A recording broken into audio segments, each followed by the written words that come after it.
শ্রীলঙ্কা, বাংলাদেশ, নেপালের পর এবার ছাত্র আন্দোলনে উত্তাল হয়ে উঠেছে মোদি শাসিত ভারত। হঠাৎ করে তীব্র হয়ে ওঠা তরুণদের বিক্ষোভে বেশ বেকায়দায় পড়ে গেছে মোদি প্রশাসন।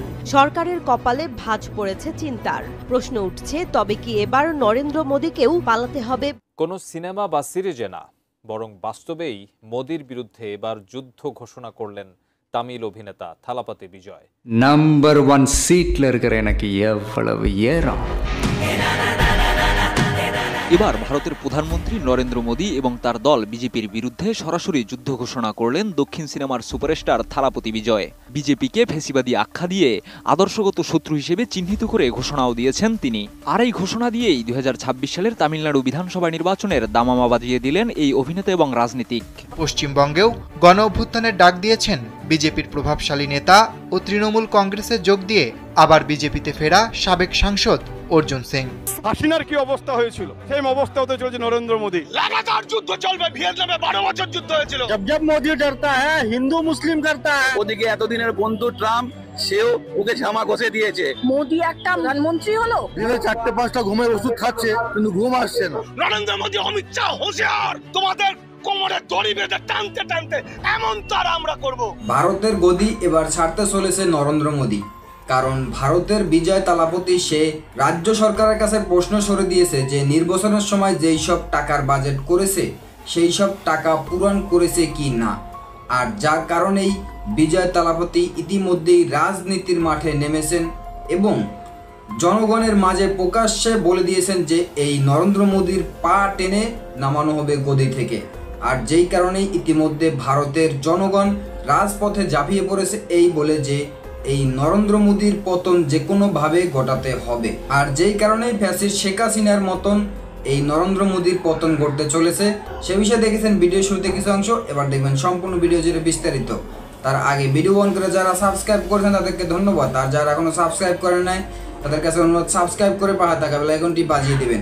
তো দর্শক চলুন এবার আমরা দেখব যে এই ভারতের নরেন্দ্র মোদী তার ইতিমধ্যেই পতন ঘটতে চলেছে এবং ভারতের জনগণ রাজপথে ঝাঁপিয়ে পড়েছে এই বলে যে ভারতের নরেন্দ্র মোদীর পতন যে কোনোভাবে ঘটাতে হবে। এর পূর্বে একটু দেখব যে ভারতের বিজয় থালাপতি রাজনীতির মাঠে নেমেছেন এবং এই নরেন্দ্র মোদীকে গদি থেকে কি কারণে নামাতে চায় আমরা এই বিষয়টা প্রথমে দেখে তারপর ওই বিষয়টা দেখব। ধৈর্য ধরে একটা লাইক দিয়ে সম্পূর্ণ ভিডিও দেখতে থাকুন। হাসিনার কি অবস্থা হয়েছিল, সেই অবস্থা হতে চলছে নরেন্দ্র মোদী। প্রধানমন্ত্রী যে সাহস থাকে, বলে 56 ইঞ্চি ছাতি আমার, ইমিডিয়েট পদত্যাগ করে গণতান্ত্রিক প্রতিনিধি, উনি প্রধানমন্ত্রী নন, চোরের প্রধানমন্ত্রী, চুরি করে প্রধানমন্ত্রী হয়েছেন, এটা প্রমাণিত। নির্বাচন কমিশনকে দলদাসে পরিণত হয়ে গেছে। তারা সম্পূর্ণভাবে আমরা দেখতে পাচ্ছি বিজেপির হয়ে কাজ করছে, বিজেপির দালালে পরিণত হয়ে গেছে। ওদেরকে ছেড়ে দেবে না, বাংলার মানুষ ওদের ছেড়ে। দেখেছেন হাসিনার কি অবস্থা হয়েছিল, সেই অবস্থা হতে চলছে নরেন্দ্র মোদী। জনবিস্ফোরণ, জনগণ জেগে উঠেছে, যে কোনো সময় তাকে পালাতে হবে। কিন্তু বাংলার মানুষ হাসিনাকে পালাতে দিল, বাংলার ভারতবর্ষের মানুষ নরেন্দ্র মোদীকে পালাতে দেবে না। জনগণের আদালতে তার বিচার হবে, আমরা বিচার করবো তার। লাগাতার যুদ্ধ চলবে। ভিয়েতনামে 12 বছর যুদ্ধ হয়েছিল। নরেন্দ্র মোদী, অমিত শাহ হোশিয়ার, তোমাদের কোমরে দড়ি বেঁধে টানতে টানতে এমন তার আমরা করব, তারা ভারত থেকে বের করে দেবো। মোদি একটা প্রধানমন্ত্রী হলো, চুরি করে জিতেছে। 56 ইঞ্চি ছাতি দেখুন, ফুলিয়ে পেপিয়ে বেলুনের মতো করে রেখেছে, চুরি করে। যেই ওর ফাঁস হবে না তখন ছাতি এমনি কমে যাবে, তখন আর 56 ইঞ্চি থাকবে না, 6 ইঞ্চি থাকে কিনা তাই দেখুন। ওনার চুরি ধরা পড়ছে, তো ধীরে ধীরে আরো ধরা পড়বে।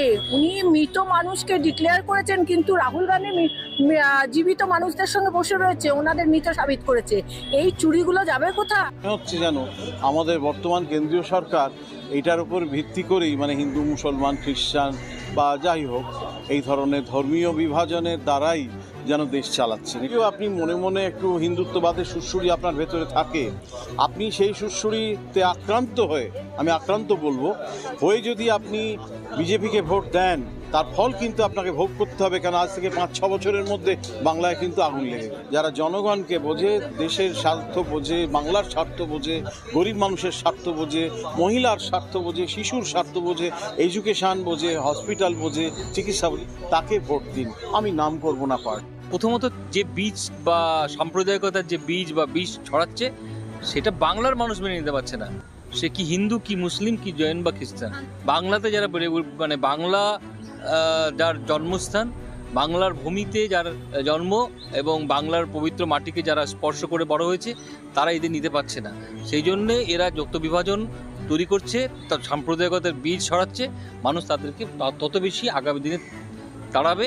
আর আরেকটা কথা আমি বলে রাখি, সেটা হচ্ছে যে এইসব করে আদতে যে মানুষের যে প্রত্যেক দিনের যে দৈনন্দিন জীবনের যে কাজ কর্ম বা তার যে চাহিদা, অন্ন বস্ত্র বাসস্থানের কোনো যোগান দিতে পারছেন না দেশের সরকার। 26-এ বিজেপি ধুয়ে মুছে সাপ হয়ে যাবে, এইটা আজকের আমি ইন্টারভিউতে আপনাকে বললাম। আপনি মিলিয়ে নেবেন যে ওদের কাছে কোনো রকম কোনো বার্তা নেই, শুধু এই ধর্ম। দেখুন, মোদি 10 বছরে যা ঘটনা ঘটাচ্ছে, সাধারণ মানুষ তিতিবিরক্ত হয়ে গেছে। সরষের তেলের দাম কোথায় গেছে, পেট্রোলের দাম কোথায়, গ্যাসের দাম কোথায় গেছে।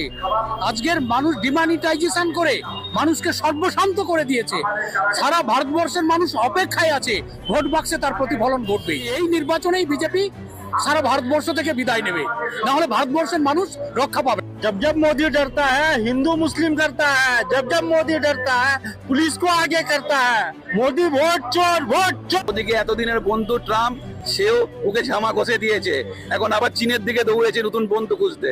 দিনে 4-5টা ঘুমের ওষুধ খাচ্ছে, কিন্তু ঘুম আসছে না। ওকে এবারে দেশ ছেড়ে পালাতেই হবে।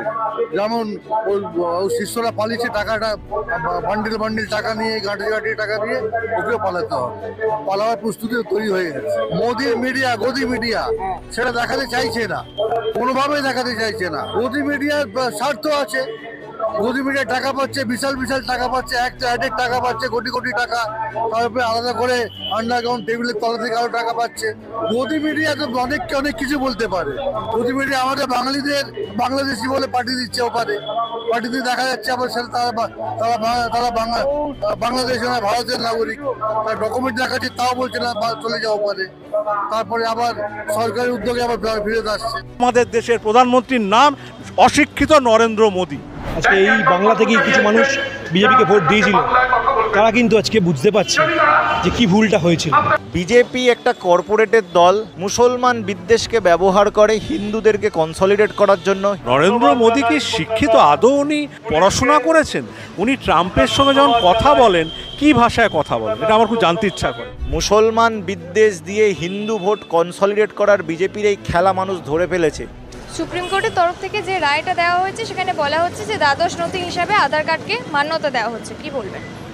এটা তো স্বাভাবিক রায়, মানে আমরা তো এটাই অস্বাভাবিক যে এত খরচা করে, এত দিন, এত পরিশ্রম করে আমরা আধারের নথিভুক্তকরণ করলাম ভারতবর্ষের সবাইকে, তারপরে বলা হচ্ছে আধারের কোনো মান্যতা নেই। তাহলে আধারটা করলাম কেন? এতগুলো টাকা আমাদের তো সরকারকে তো মানুষকে উত্তর দিতে হবে যে আমার আধারকে সব কিছুর সঙ্গে লিঙ্ক করি, আপনি বলছেন আধারের বৈধতা নেই।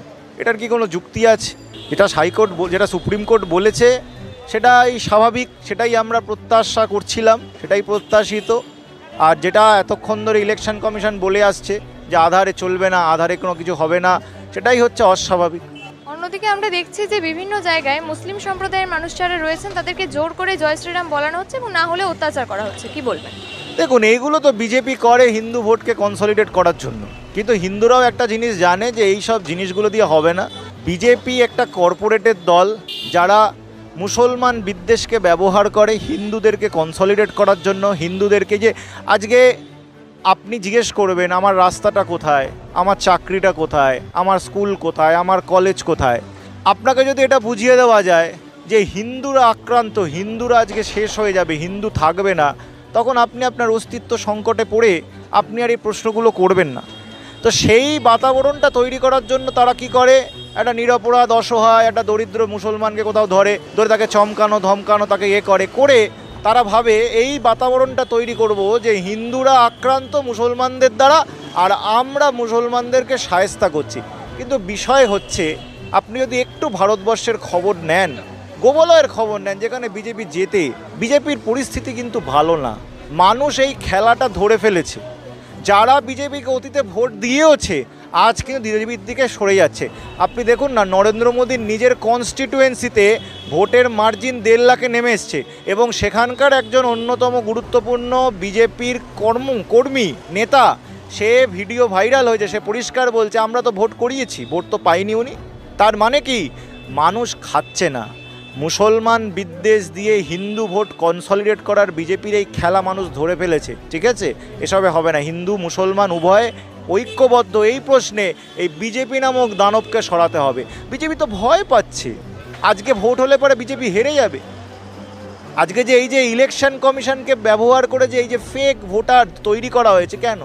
যদি হিন্দু সব কনসলিডেটেড হতোই, হিন্দুরা যদি সবাই বিজেপির পক্ষে থাকতোই, তাহলে তো এটার দরকার ছিল না, আর এমনি জিততো। কিন্তু এটা নেই।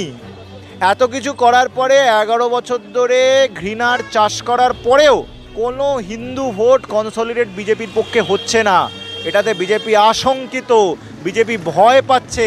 আজকে 2024-এর ভোটে আমরা দেখেছি 70টা সিট কমে যেতে, আগামী দিনে ভোট হলে তো 100টাও পাবে না।